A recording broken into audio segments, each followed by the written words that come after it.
Hey guys, Claire here. In today's video, we're going to talk about all things Harry and Meghan. It's been 5 years since Harry and Meghan has stepped back from being senior working royals, and by golly, it looks like the royal reporters are willing to admit something that we have already known, that, well, Meghan has moved on.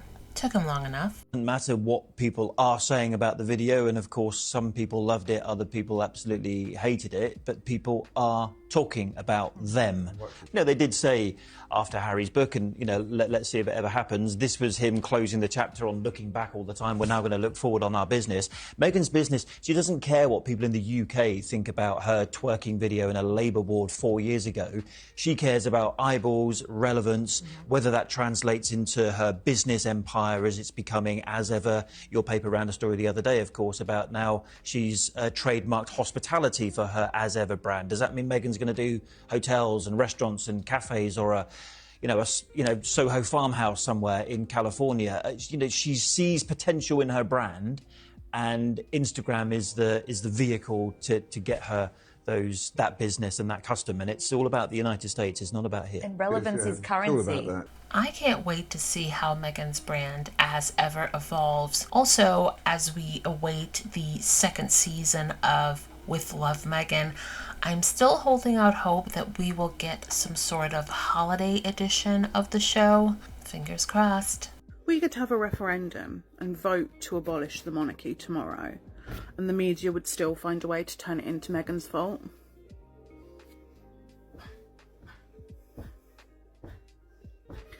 Like, it would still be her fault, somehow.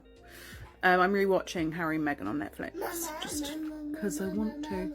I love Harry and Meghan. I think they're adorable. They seem like a really lovely couple. I don't have a bad word to say about either of them.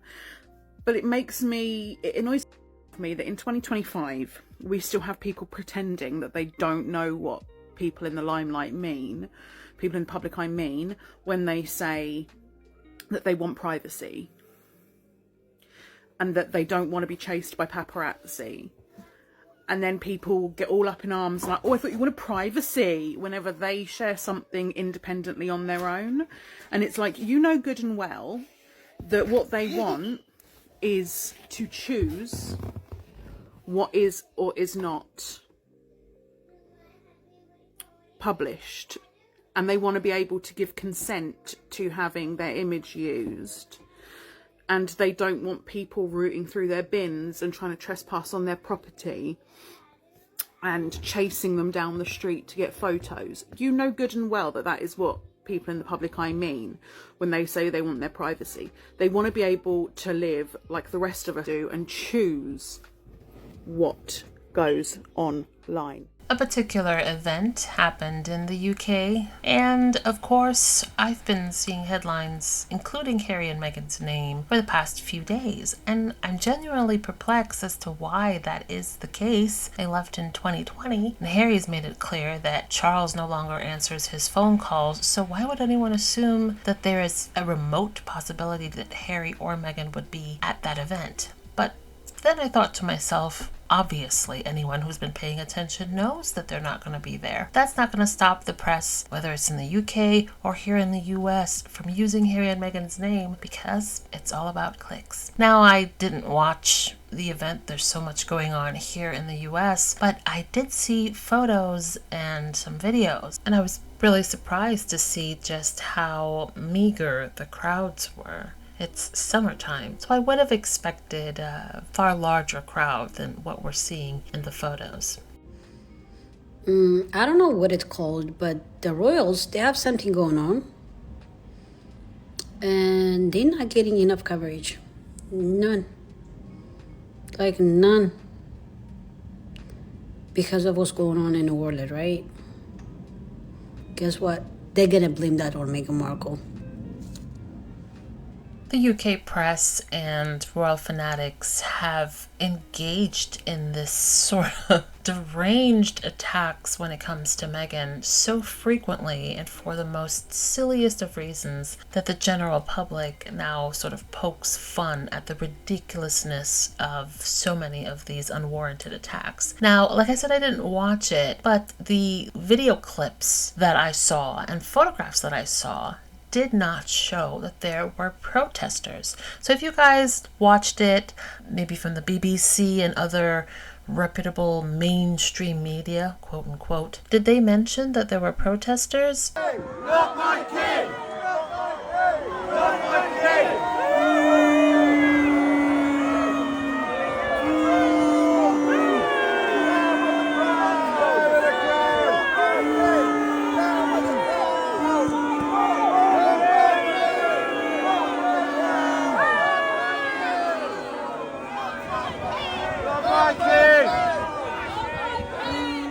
So guys, Tripping the Colours took place yesterday. Was it yesterday? And there was the balcony display, right? That's the one where airplanes go past or something. You think, oh, with the balcony display and all those things, the press were going to be so busy with the royals, the leftover royals. But who did they make it about? The press, the tabloids? Who did they make it about?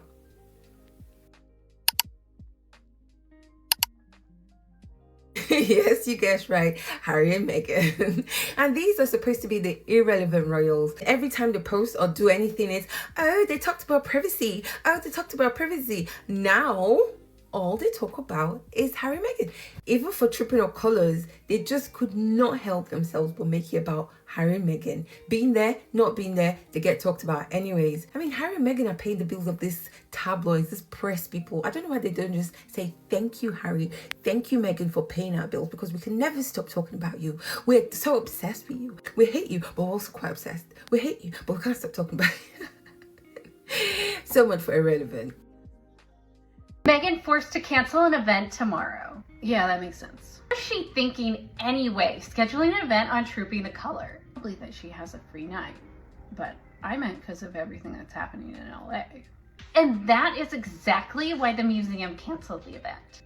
So she didn't cancel anything. You mean? Of course she canceled. The museum canceled. We said she was forced to cancel, which she was after the museum canceled the event. That's not how that works. Well, either way it's good because she would have taken away from Charles' special day. The event started in LA in the evening, long after all the Trooping the Color stuff ends. You do understand how time zones work, right? I think the museum understood that we would have been forced to write about it, and that's why they canceled. I shared before that when at the height of the Kate Middleton William dating, time, 2006, 2007, I was a desk editor at an American network based in the UK. So I worked out of the London bureau, and part of my job was to go through the papers every day, find stories, and we would then round them up and we would pitch them to the morning shows or like just shows on the American networks, news shows. Because I had to do that every day, I got this up close and in front kind of view of the Kate Middleton and William relationship. And people forget that she was a party girl and she was young. There's nothing wrong with that. But with all the judgment that's happening for Meghan, because she got down low, our girl got down low, ready for this baby to come out, doing her baby mama dance. Like, so what? Who cares? Why is everyone up in arms about that? Are we forgetting about Kate Middleton? Kate Middleton at this time, there were pictures of her, like she had that, she's getting in a car and picture up there, right? That is out there. It's still accessible. You can go look for it if you want to do.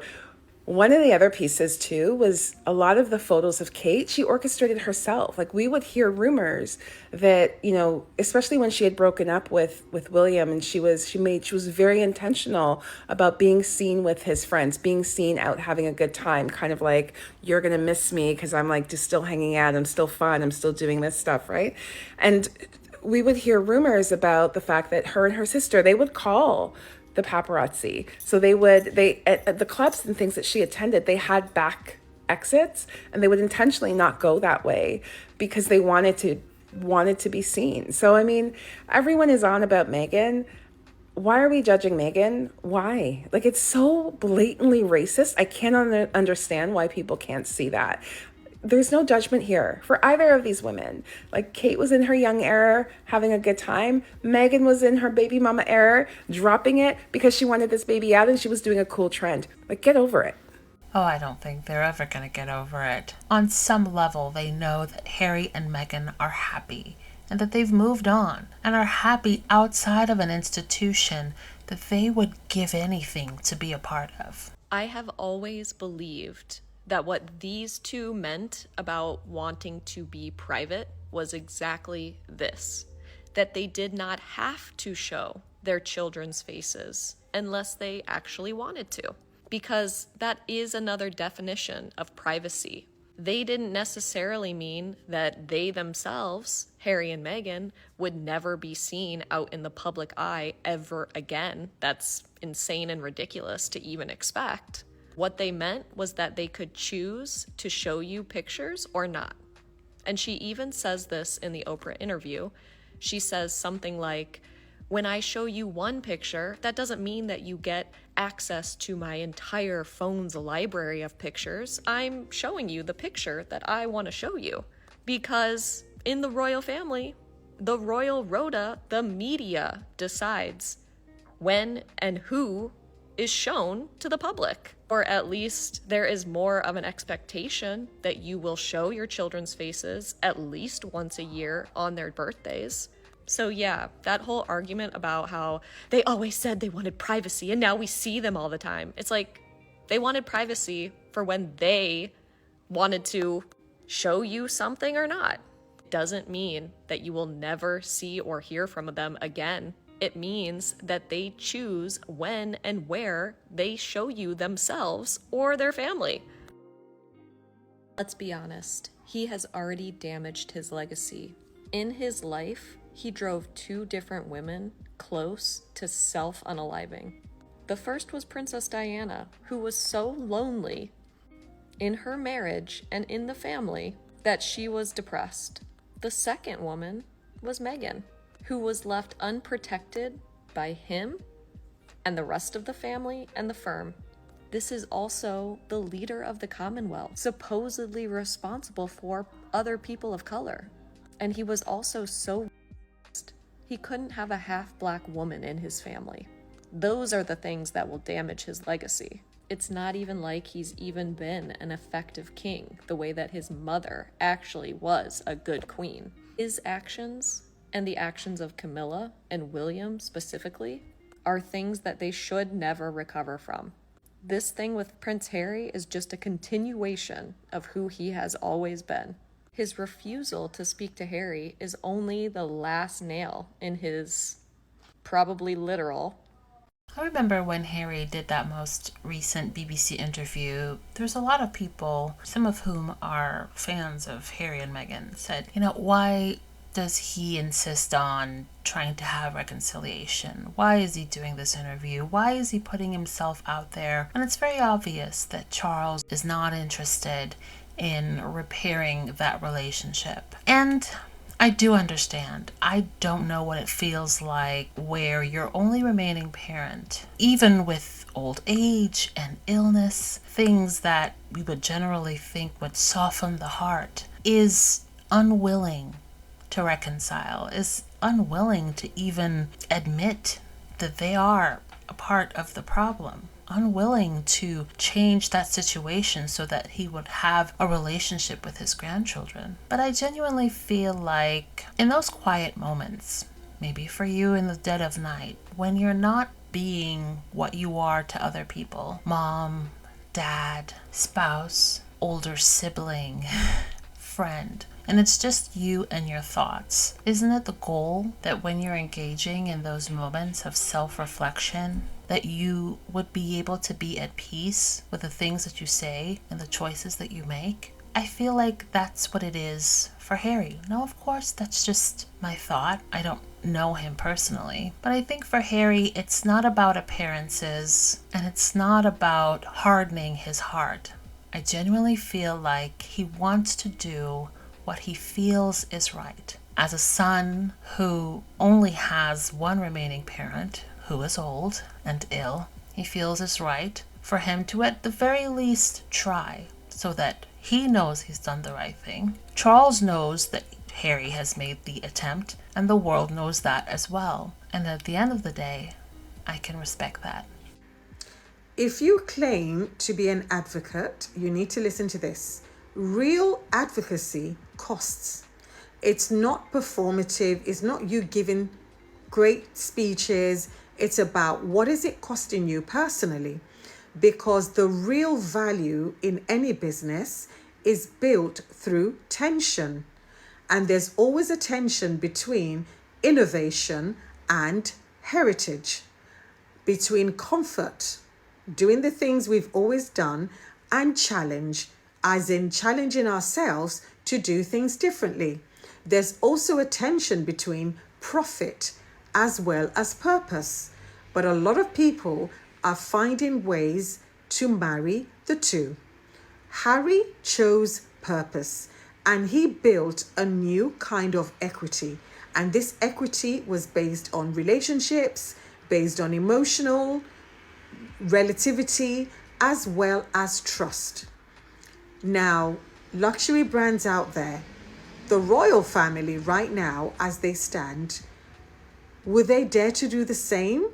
Will they dare to become cultural leaders and not just market ideas? Let's talk about two women who've changed everything. For me, for culture, for history. Meghan Sussex and Serena Williams. Individually, they're unstoppable. Together, unmatched. And my love for them didn't start with headlines. It started long before that. I fell in love with Meghan the minute she walked on screen in Suits. Rachel Zane wasn't just gorgeous and smart. She had this quiet strength that made you watch. But Meghan off screen? Even more powerful. She entered the royal family as a biracial American woman and shook the entire institution without even trying. She walked away from the crown, not defeated, free. Now she's building a brand, a legacy, and a life with real impact. And Serena, my love for her goes way back. Before her first Grand Slam, I've watched her grow, fight, win, year after year. But the moment that lives in my bones, Wimbledon, 2012, Serena versus Radwanska, her comeback.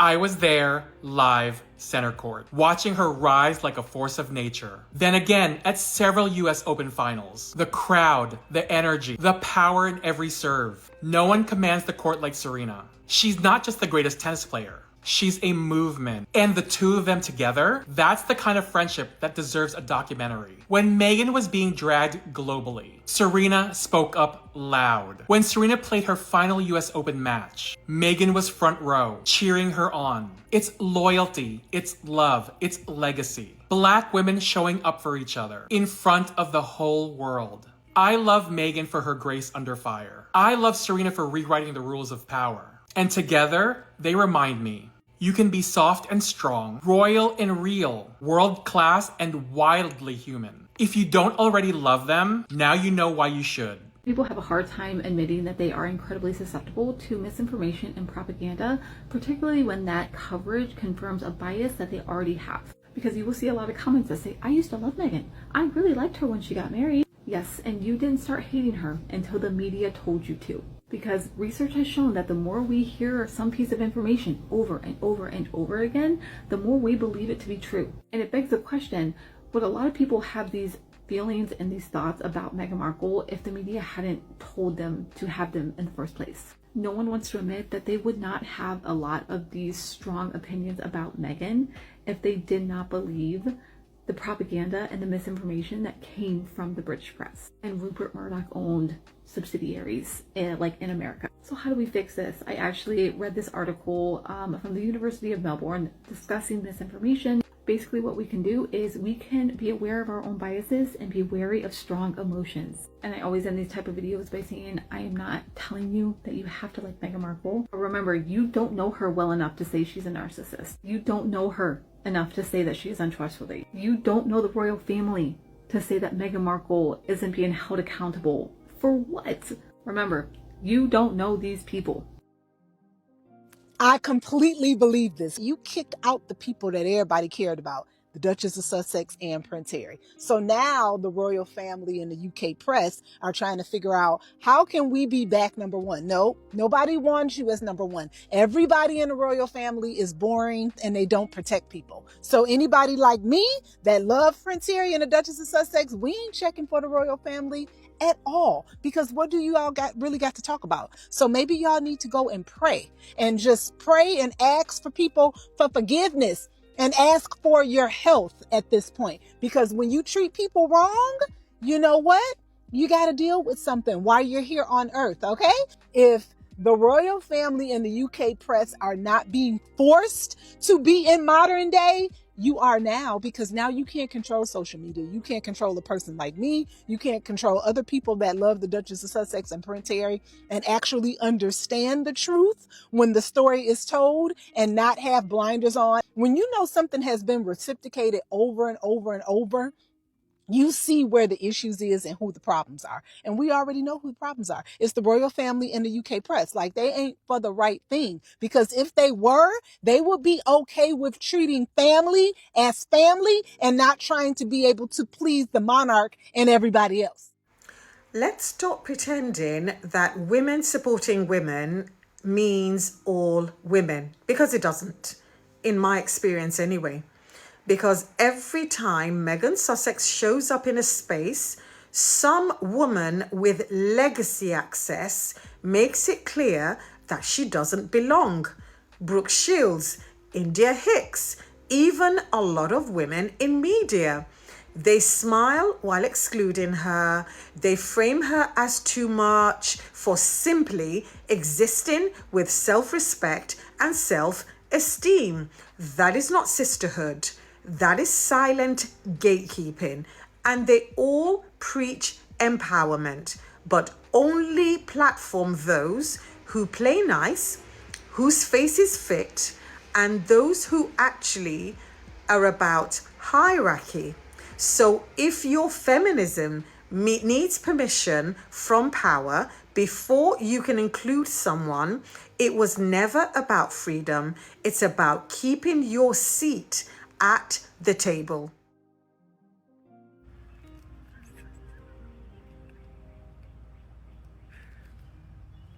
You're right. And with that, we've come to the conclusion of today's video.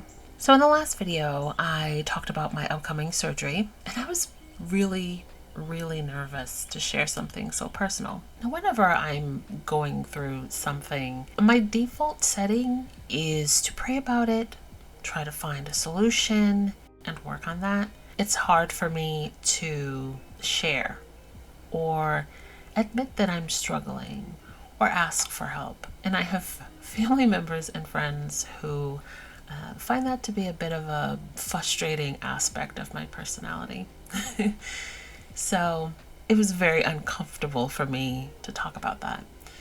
The outpouring of prayers, well wishes, people sharing their own experiences with similar health issues, some people offering very helpful advice and resources of things to look into.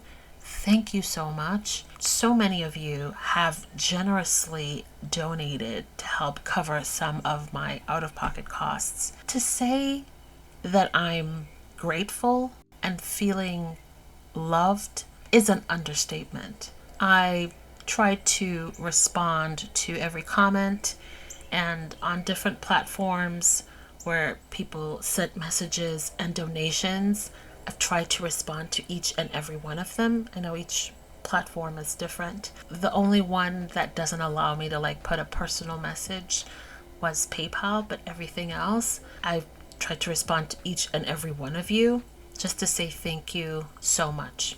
My surgery is scheduled for this week coming up. Well, I'm recording this on Saturday, so next week. And obviously I'll be offline for a bit. And in the meantime, I've scheduled some posts and shorts, so those will go up while I'm recovering. And I will most likely give an update via community posts. But yeah, thank you guys so much. It means the world to me.